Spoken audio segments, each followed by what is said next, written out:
Hello and welcome to the Voice of Intuition podcast. My name is Susan Jane and I believe that trusting your intuition is the best way to live your life with meaning and purpose. Each week you will hear about how you can connect, develop and trust your intuition through the wonderful array of guests we have on the show and my own personal experiences.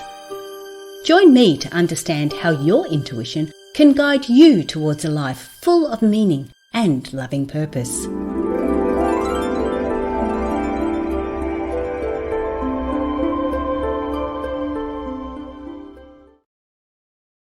Hello and welcome to The Voice of Intuition. It's the show that helps you connect with your intuitive nature. I have a very special guest on the show today, and I think I say that every week because I do have special guests on the show, okay? Just get over that. That's what we're going to do. But today it's all about the empty nest syndrome. Now, I don't know whether you've heard of that or not, but it's a stage of life that women go through, or actually men will probably go through it, but I tend to focus on women because I am. But I know when I went through it, it's a time in your life where you feel like you've got this particular role, mother, wife, and there's these jobs and these things that you do and your life is so busy. And then the kids leave home and all of a sudden you've got this feeling of emptiness. And that's what we're going to be talking about today. But I've got the expert on how to do that. And her name is Lisa. So welcome to the show, Lisa. Hi, thank you so much for having me today. I'm really looking forward to this conversation.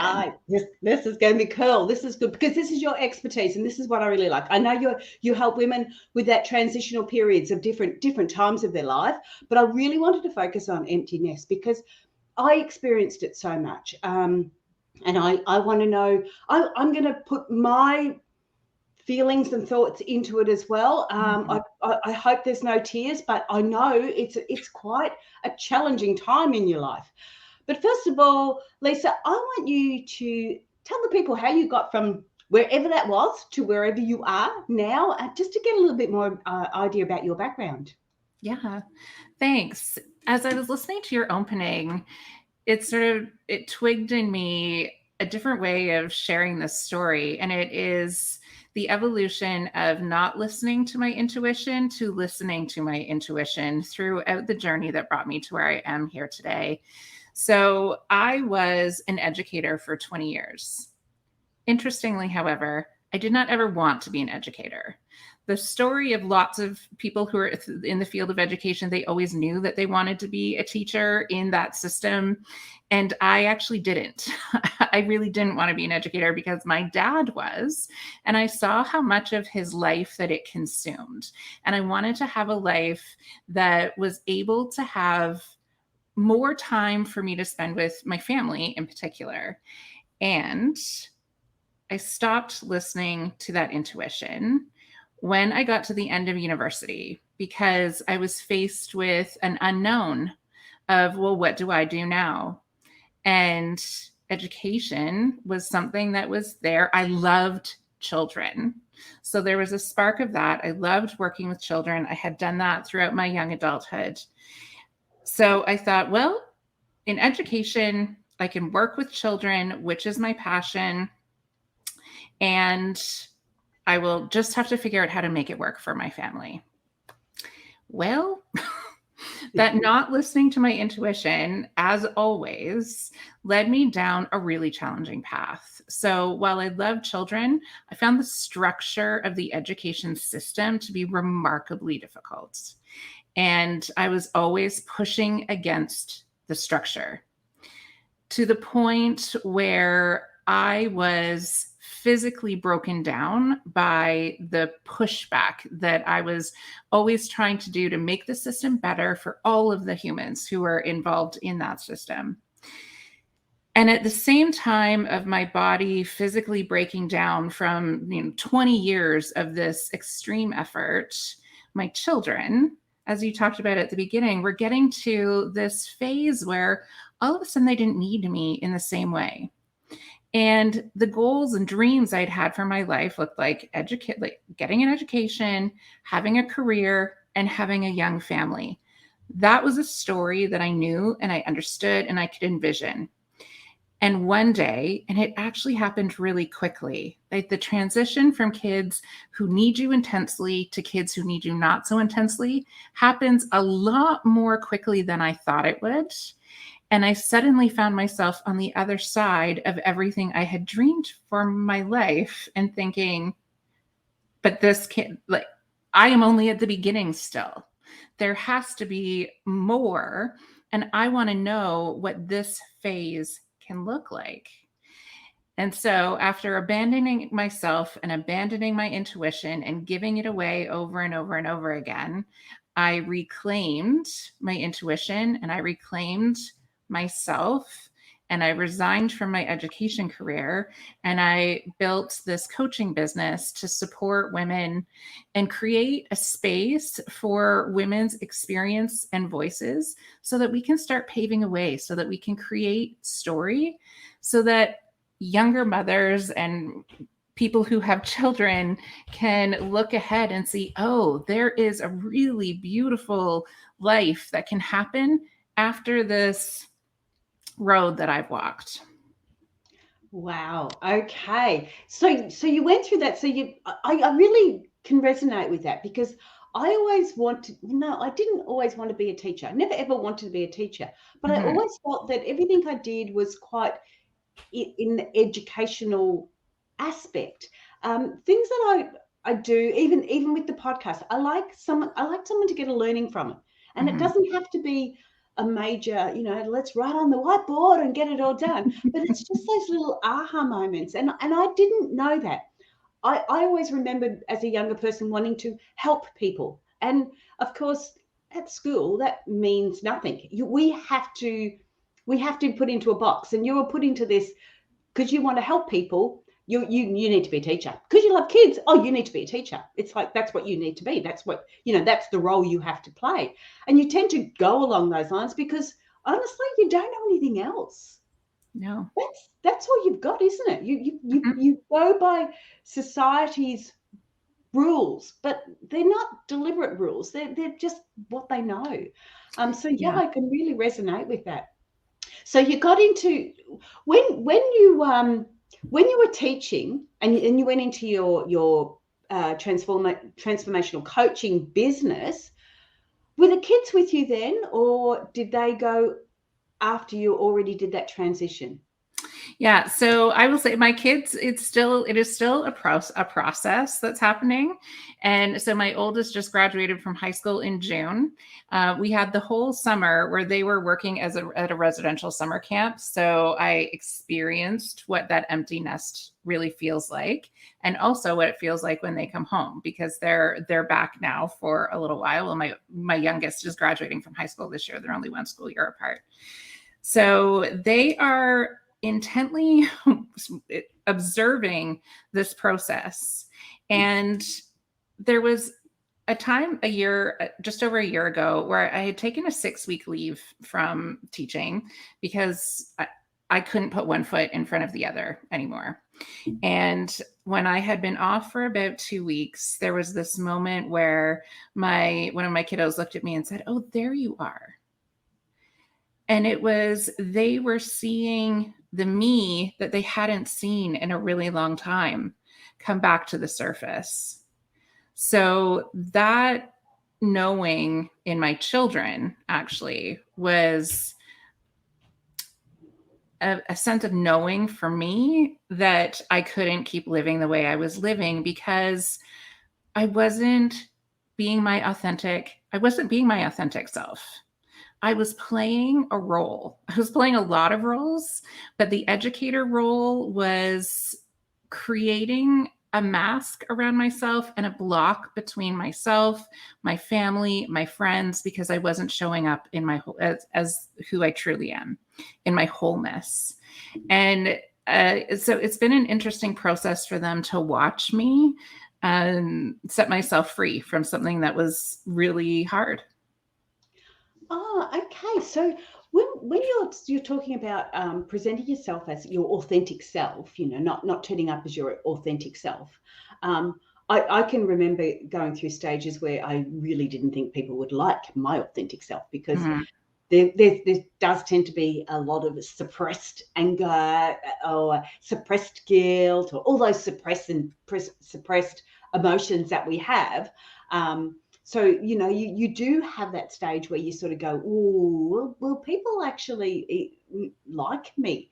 And it is a real challenge. So not only you're experiencing what you're going through at home, you're experiencing what you're going through internally, like a lot. Mm-hmm. Oh, So it is a big challenge. But when you talk about your authentic self, how do you know if you're not presenting your authentic self? And I ask you this in a way that maybe you could give me a couple of examples, because people are listening and they're sort of going, well, that's me. That's what I do. That's who I am. But is that really how do we know when we're not presenting our authentic self, or what that actually looks like? Yeah, it's such a good and important question.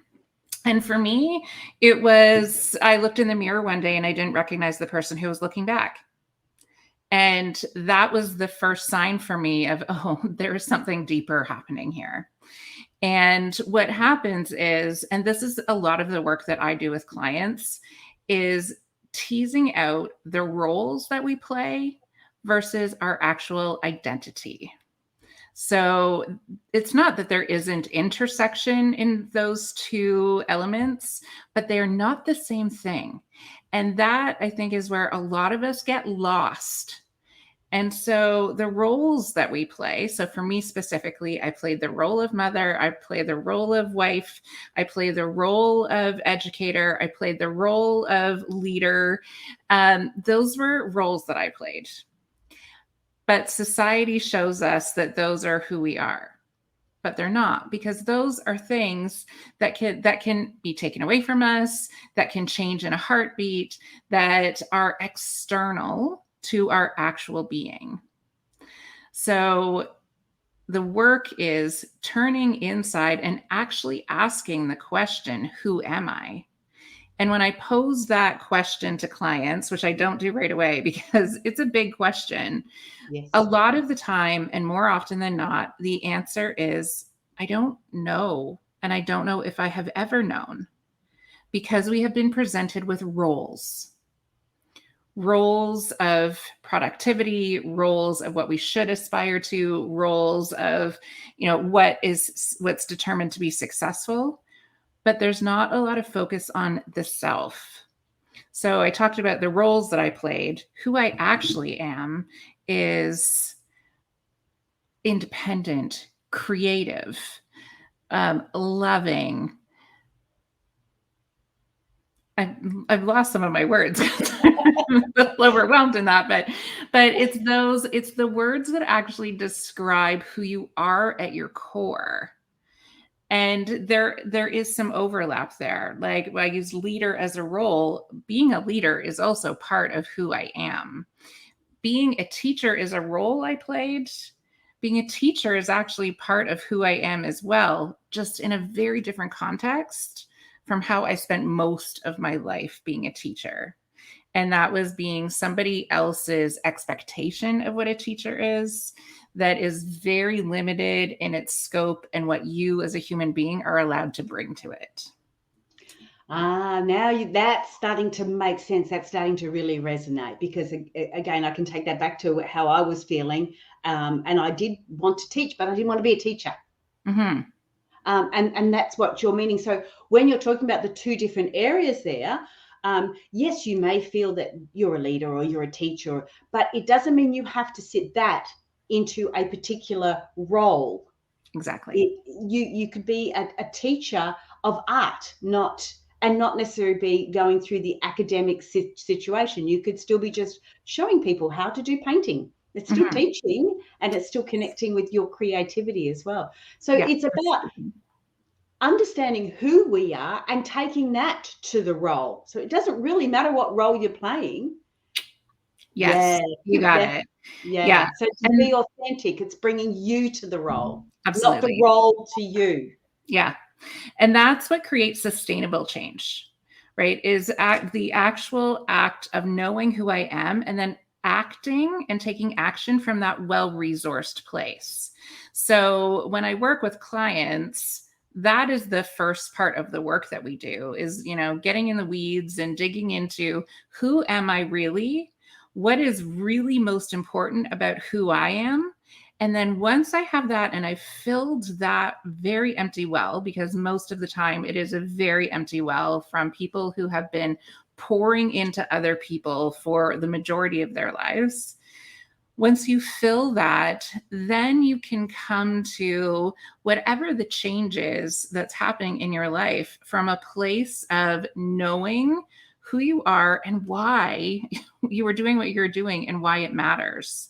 So, for example, when I am working with clients to put a plan in place for how to walk forward into their lives, if they are looking for a new career, for example, then one of the things we talk about is exactly what you just said. Like, what is the most important thing to you, and what will bring you joy, and what will feel like fun, and what will fill you up instead of completely draining you? Mm. Or if they are working on a relationship, because that is something that evolves when your children leave. Because if you haven't spent intentional time continuing to build a relationship with your partner, often what happens is that relationship becomes organizational, right? You're the leaders of a team, and you're co-parenting and you're coaching together, but you develop a shorthand of organizational language, but you lose some of the intimacy in how you communicate with each other. And so when I'm working with clients around rebuilding and reconnecting with their partner, if that's the right thing for them, then it's the same process of, okay, what do you love about you? Fall madly in love with you. And then you will be able to show up to that conversation in a way that is two people who are meeting each other as loving equals. Oh, it sounds cool. Okay, so now I want to get a little bit more details about the emptiness side of things, because that's what we're sort of focusing on. So, what does emptiness? I know there was an emptiness syndrome they used to talk about. What does emptiness mean to you? Like, how? The other thing that I actually, sorry, before I go into there, what you said about when you feel drained, that's when you know you are definitely not being authentic, when you feel drained. Yes.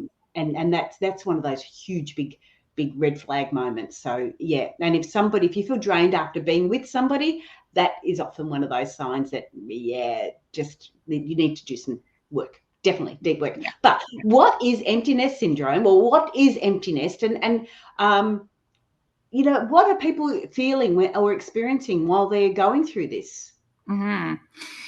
So I like to use the example of what happens when you have a child as the seed for what happens when your child leaves. So when you have a child and you bring that human home, you have this massive life change where literally everything in your world is suddenly different.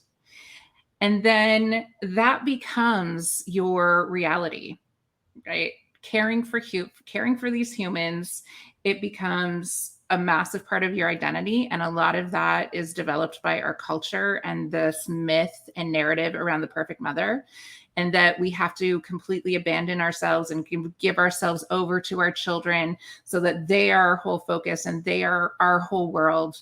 And then our children, ideally we have children to create humans who are going to create beautiful, wonderful things in the world.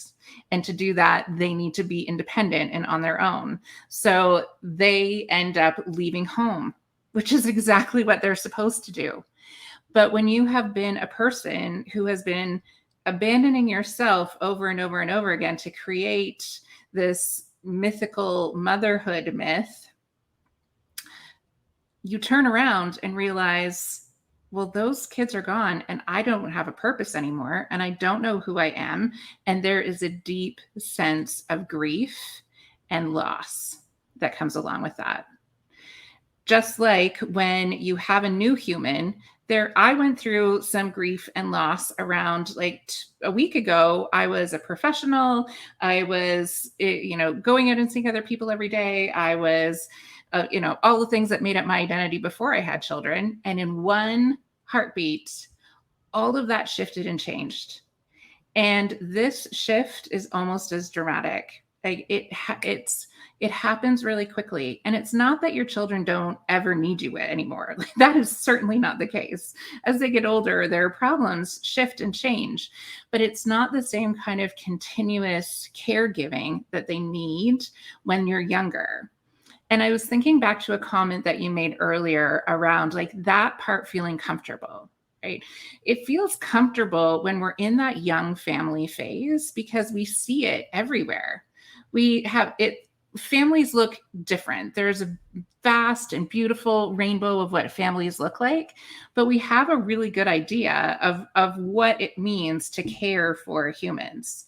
There's not a lot of story for what this phase of life looks like. So that is also part of the grief, because there's this massive wondering of, well, who am I now? If I'm not this person who I was for 18, 19, 20, however many years that was, who am I?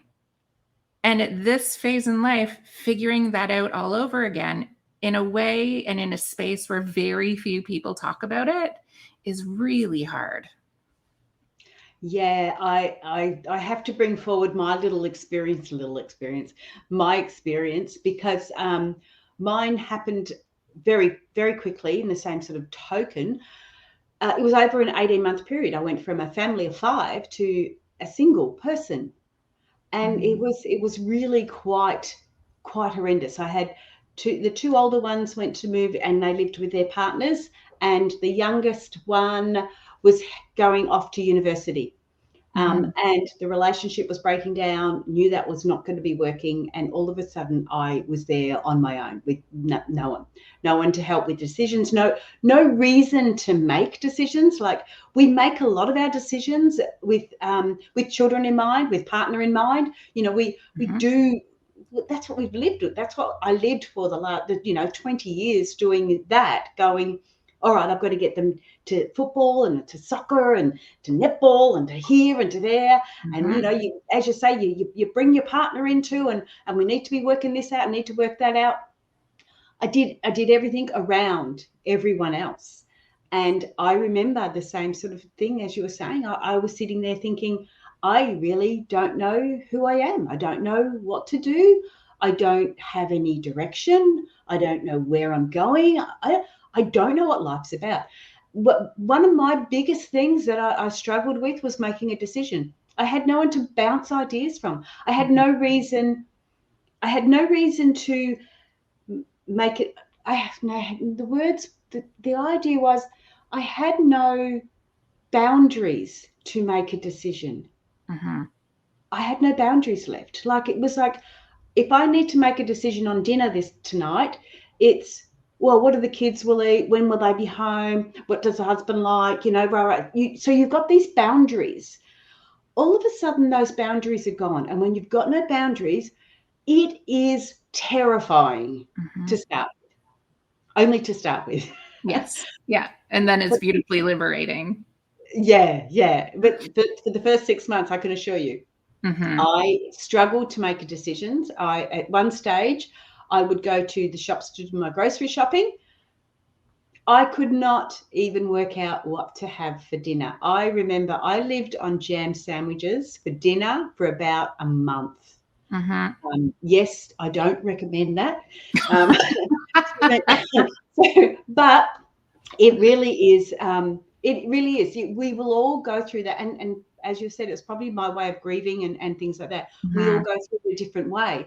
Yeah. But that feeling of not knowing who you are or what you want to do was horrendous. It was so overwhelming that I had to make those steps. I really had to put that time and effort into it. So where I probably could have done it a bit stronger earlier and not have to get hit by a brick wall.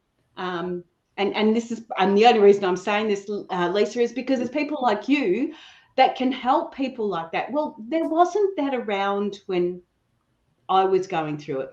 And Mm-hmm. and I'm hesitant when I say that, because there probably was people around, but because of not having an internet then, you didn't know about it. Whereas Mm-hmm. now, people don't have to go through what I went through for as long as I went through it, because there is other people around there that can help. Yeah. And yeah, that's so. I guess where I'm going with this is that if people are in that realm, in that area where they're starting to go, okay, I need to look at something, I need to go forward, I need to snap out of this. What steps would you suggest that they start to look at after that? Mm-hmm. So one is looking around and finding community. So that's really important, because along with, your story and everything that you were sharing, there's a lot of shame, Mm, particularly for women, in feeling sad, because our children are, they're flying and they're doing the things that they were meant to do. And so everything in society is telling us, like, well, you should be thrilled to look at your children. They're doing this, they're doing that.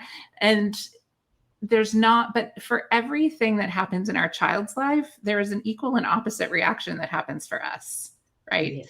I am equally, and that's where the role of duality is so key. And that's another really good element to lean into, is curiosity and duality. So accepting that you can feel both joy and pride and excitement for the young humans in your life, and you can feel grief and the unknown and unsettling and destabilizing, right? That's the word that I use with clients a lot, is that this is a remarkably destabilizing time, because everything that you have defined your life by is shifting. And so leaning into accepting both of those things existing at the same time and getting really curious. Instead of judging yourself for why you are having a feeling or an emotion, just sit with it and get curious about it. Don't try and push it off either, because that's a lot of the that's a lot of the strategy that we have been given over our lifetimes, is like, don't feel the emotion, distract yourself, go and do something else. And I often will have people coming to me saying, all the self-care strategies that I used to use, they just don't work anymore. And I don't know why. And I never feel the way I want to feel. And it's because those self-care strategies often have actually been a distraction and not healing, right? It's like medication. It will mask what's actually happening, but it's not healing. So it's taking time to get curious about what you're feeling, really thinking about, who am I as a human being, connecting with community, and leaning into the possibility that exists now. And accepting that, again, duality, it can be both terrifying and liberating all at the same time. Yeah, and actually, that is how you feel too. I absolutely agree with you 100%. As much as that the fear and everything else comes up, we know it's coming up because we've suppressed it for so long, and it's time to Mhm. step forward and move and go into it. Um, and look, honestly, after the way you're explaining that, the thing is, having that empty nest is a perfect time to do that. Like, you Mhm. can't do it when, I shouldn't say you can't do it. It's harder to do it when the kids are there. It's Yes. almost like the universe saying, hey, guess what? Life's changing. You need to change now. You've got Mhm. the time. You've got the ability.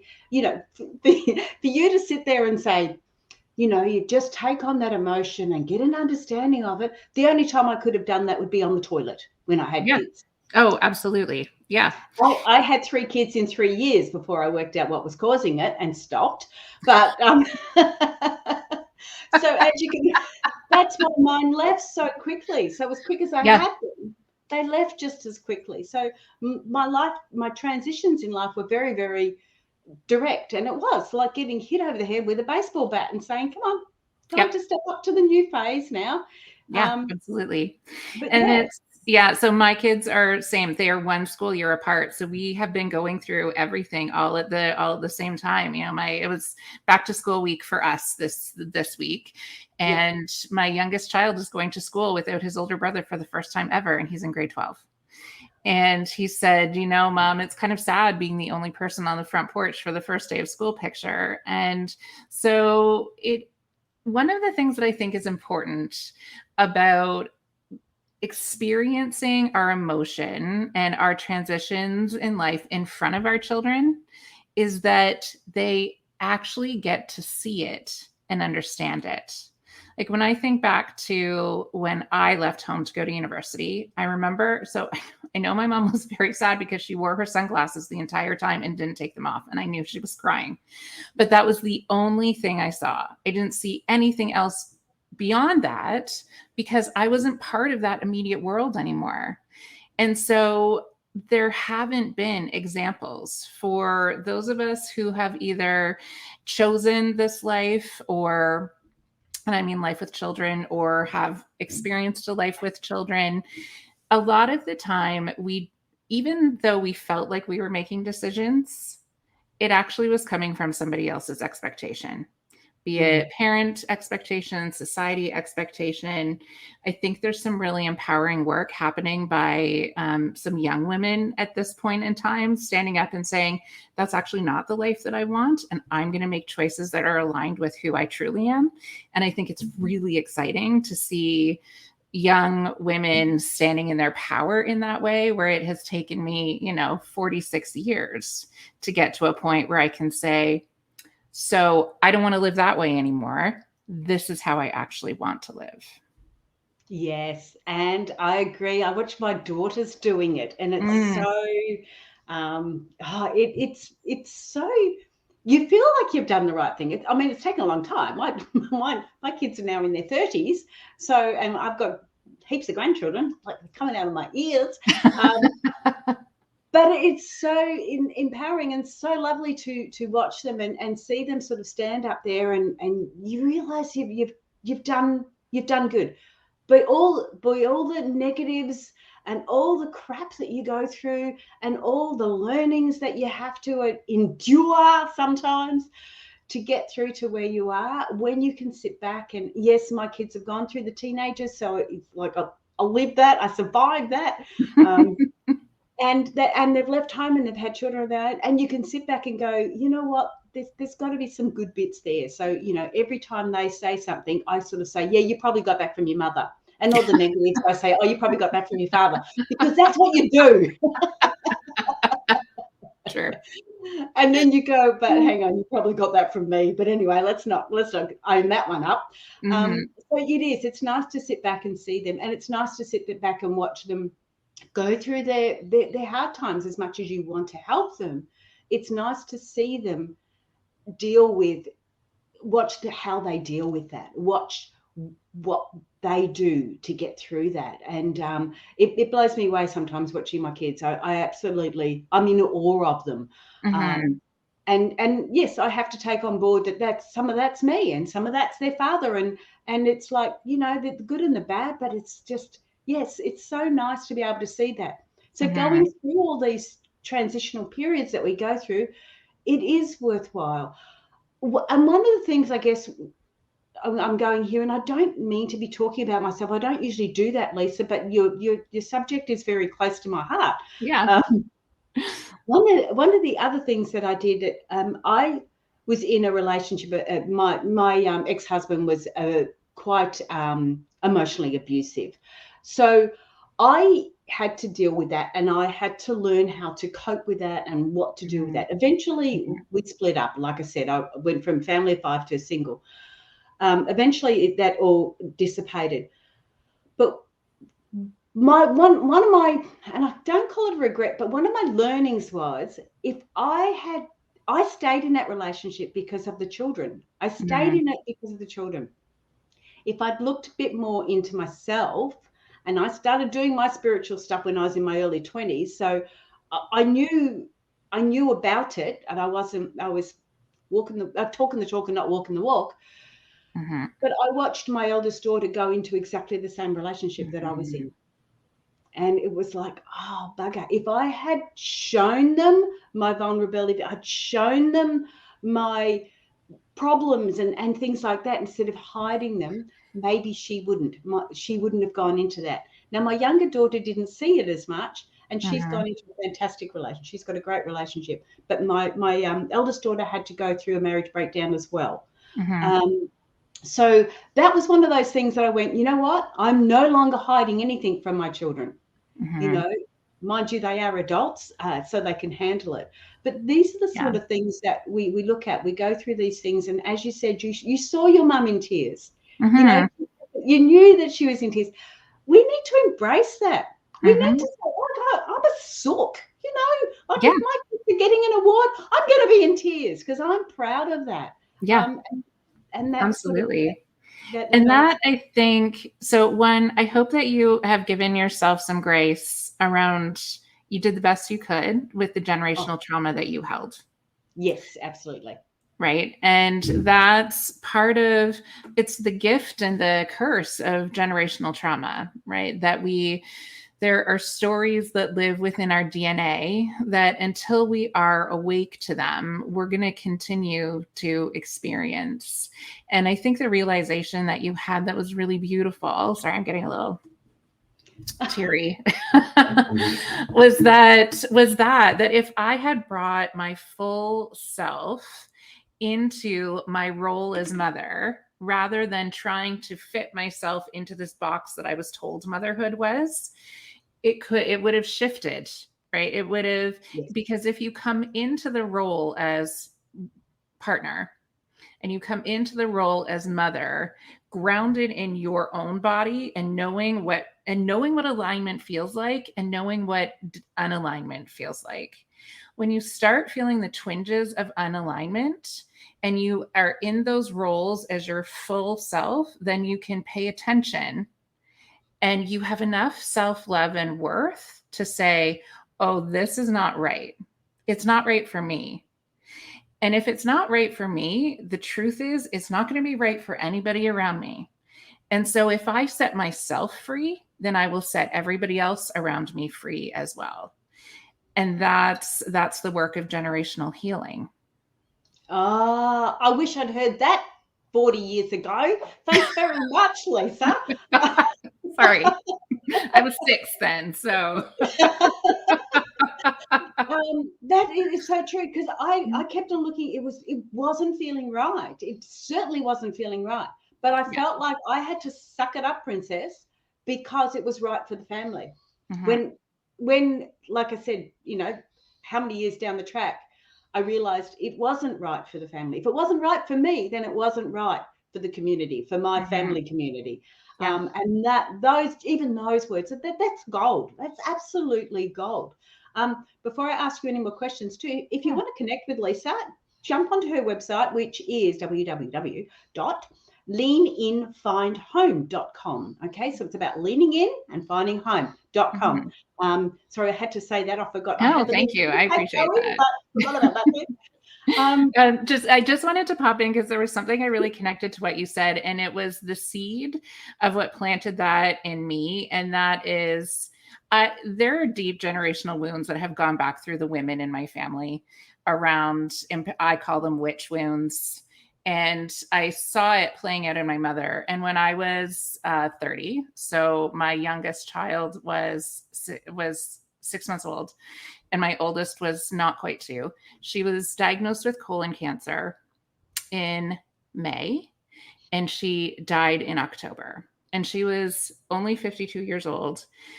But I watched her leave this world in rage because she had abandoned herself for her family for years. And she had finally gotten into a career and a place where she was standing in her power. She was standing in her light.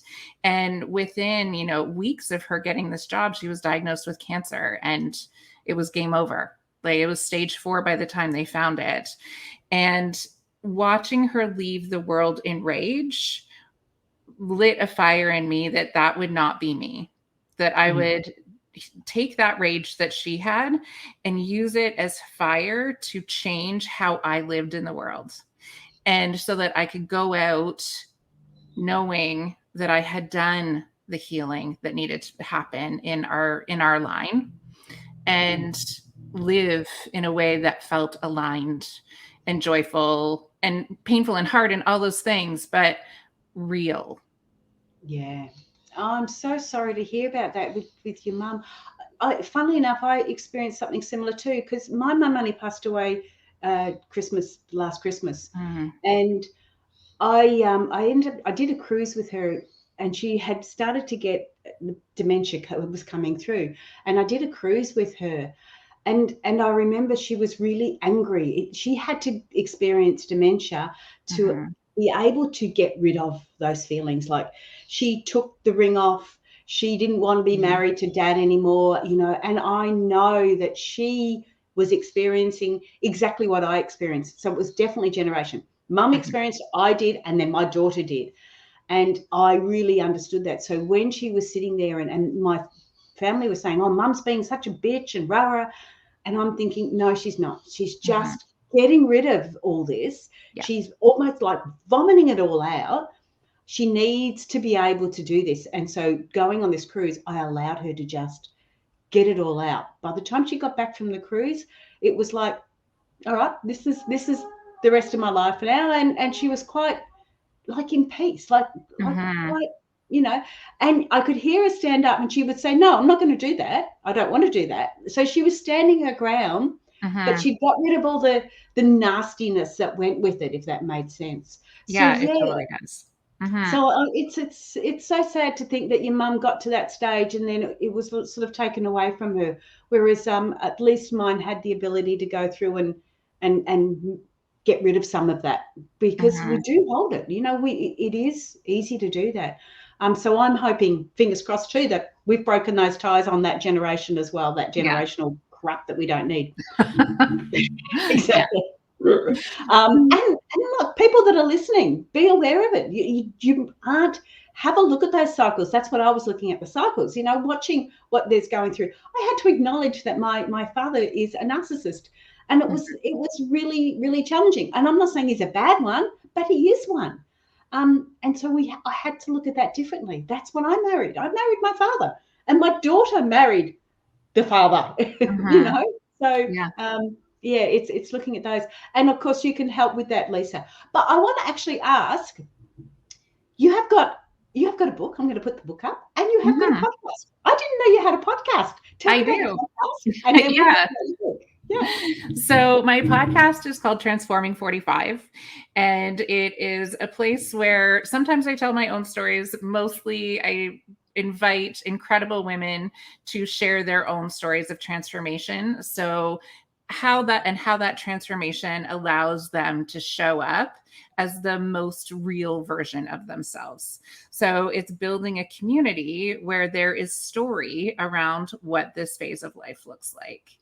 And my book, my journal, actually came out of the podcast because it was in the spring, and I had been looking back at the content of my podcast, and it had been pretty heavy intense for a couple of episodes, for many episodes actually. And I thought, I just want to do something that's a little bit fun and a little bit light. And so I started thinking about two things. One, what do I really love and find fun? And two, a question that clients were asking me was, but how do I reconnect with my body?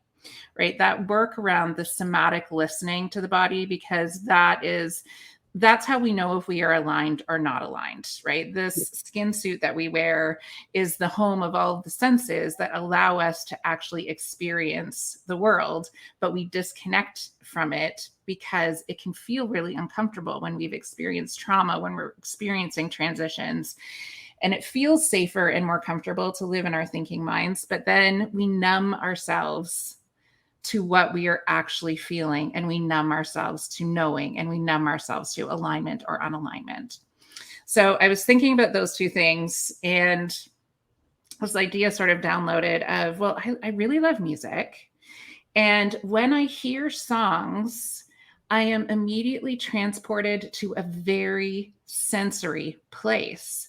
So when I hear a song, I can smell the fresh cut grass, or I can see what I was looking at out the window, or I can feel who was touching my shoulder beside me when I heard the song.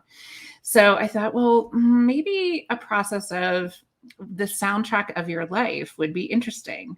So I started working through this process myself of like, well, what would the soundtrack of my life be? And so when I started asking myself that question, songs started surfacing, and I just started making a list of them. And then my goal was to have my life as a soundtrack in 10 songs, but that was not possible. I ended up with 15, actually 16, because I cheated a little bit. And in my podcast episode, I told the story of each song, of how it had created something core in me, and how when I hear that song, I can deeply connect to the sensoriness that I held in my body.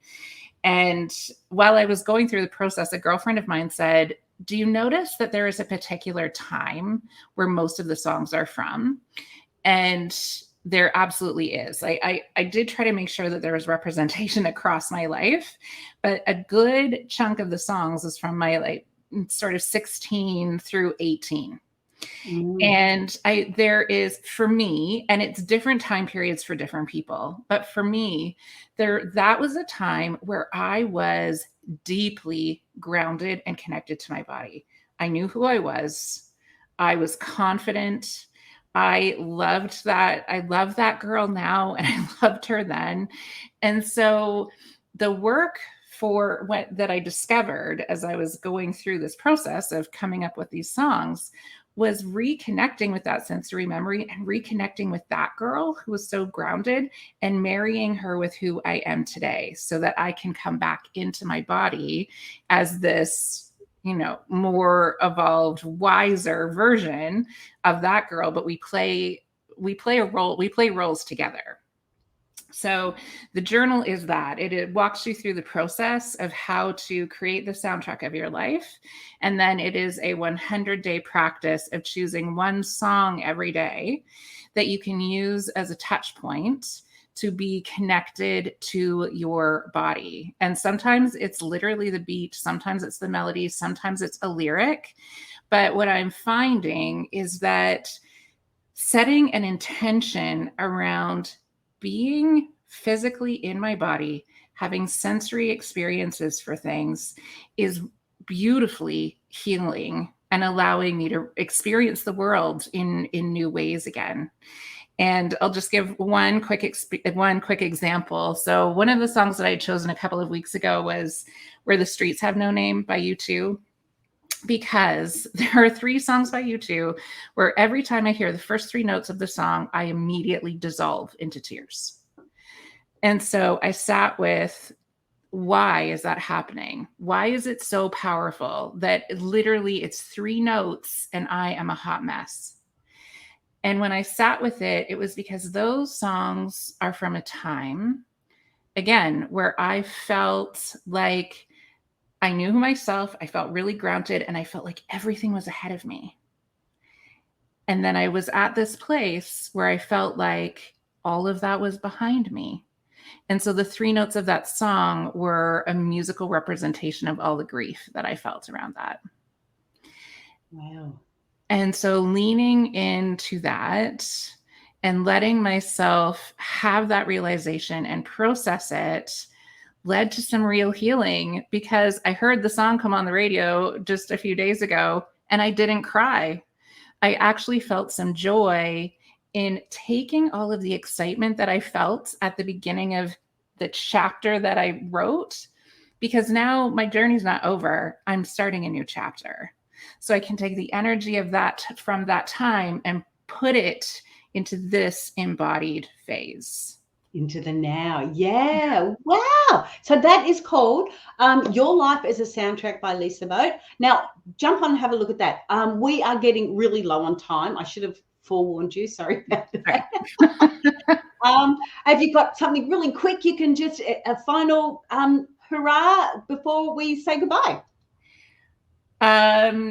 Just listen to yourself. Going back to the beginning of your podcast where you talk about intuition, It is a gift. We are taught that it's not real, but it absolutely is. And it is a gift that when we listen to it, tells us all the answers that we actually need. So give yourself some space and time to be quiet, to stop and slow down, step off of the narrative that tells you that you have to be busy and productive all the time. Slow down, give yourself some time to actually listen and pay attention, and then take just the next right step. You are not going to know what the whole process looks like, but you can take one small step towards it. Thank you so much for being on the show, Lisa. Stay where you are. We are running out of time. Stay where you are. I will be back with you and I'll have a chat with you in a minute. Let me press all the right buttons. So guys, jump on the website. It is leaninfindhome.com. Or jump onto my website, intuitivenature.com.au, and discover what your intuitive natures are, because we do receive those messages in all sorts of ways. And what Lisa was saying with the sound, it's a particular way that we're bringing in those intuitive messages. So that's gold. I love that. We can get it in so many different ways. But that's me for now. I have to say goodbye because we're running out. I'm watching the clock ticking. And have a great week, everyone. And I will see you all next week. Okay, bye for now.